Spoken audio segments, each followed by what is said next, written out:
मैंने सोचा आज आपको ये वाला ब्राइडल हेयर बन बनाना सिखाती हूँ, जिसकी काफ़ी डिमांड रहती है। बारात की तकरीबन हर दूसरी ब्राइड यही जुड़ा मुझसे डिमांड करती है।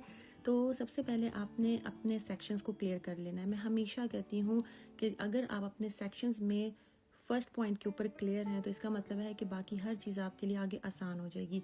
तो आप देख रहे हैं कि मैंने front, crown and back section को अलग कर लिया है क्लिप्स के साथ। उसके बाद बैक सेक्शन से काम को स्टार्ट करना है और ईच स्ट्रैंड जो है उसको बहुत अच्छी सी फिनिश देनी है, उसको बैलेंस होना चाहिए। आप देखें कि मैं हर स्ट्रैंड को लेते स्प्रे करके उसका फ्रिज ख़त्म करके उसके बाद उसमें कॉम्ब को अच्छे से फेर के उसके बाद कर्ल करती हूँ। जितने स्मूथ, शाइनी एंड बैलेंस्ड कर लोगे उतना ही आपका neat and clean hairstyle तैयार होगा।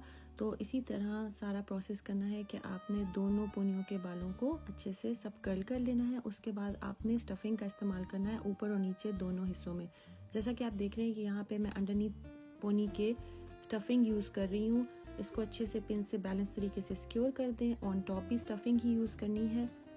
इस चीज़ को आप ऐसे समझ लें कि जितना अच्छा बेस में काम करेंगे उतना अच्छा प्रोजेक्ट तैयार होगा। तो उसके लिए आपका बैलेंस तरीके से काम करना बहुत ज़रूरी है। आप देखिए सेक्शन बहुत इंपॉर्टेंट है। मैंने क्राउन एरिया से एक सेक्शन लिया है, बैक कॉम्बिंग किया है और उसको यहाँ पे सिक्योर कर दूंगी।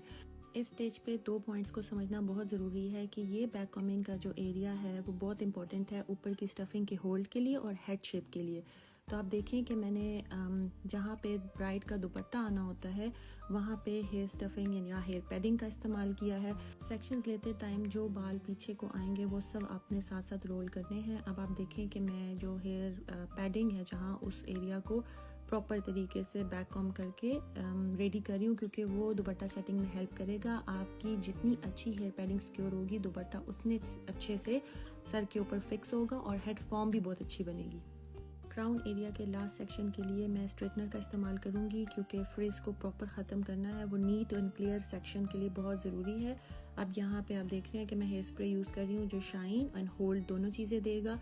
फ्रंट सेक्शन पे आपकी मर्जी है, ब्रेड, ट्विस्ट, कर्ल्स जो चाहें कर लें।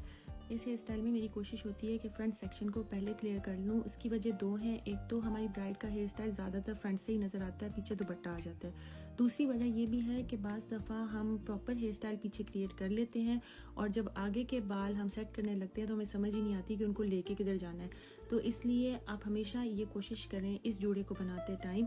मेथड्स डिफरेंट हो जाते हैं डिफरेंट हेयर स्टाइल के साथ, लेकिन मैं स्पेसिफिकली इसकी बात कर रही हूँ कि फ्रंट सेक्शन पे आप अच्छे से काम कर लें। उसके बाद फिर आपने बैक पे सारा जूड़ा क्रिएट करना है। हेयर स्टाइल बनाते वक्त उसको विजुअली चेक करते रहें कि वो कितना बैलेंस है, कर्ल्स की डायरेक्शन किस तरफ और सेटिंग कहाँ को होनी चाहिए।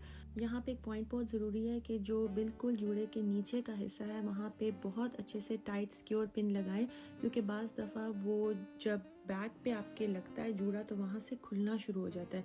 तो इसलिए आपने पिन को लगाते वक्त उसको अच्छा सिक्योर ज़रूर करना है और डबल चेक करें कि वहाँ से हेयर लूज ना हो। ये रहा हमारी प्यारी सी ब्राइड का प्यारा सा जूड़ा। इस जूड़े की खास बात यह है कि ये नेक की दोनों साइड से हल्का हल्का नजर आता है, जो बहुत प्यारी सी लुक देता है।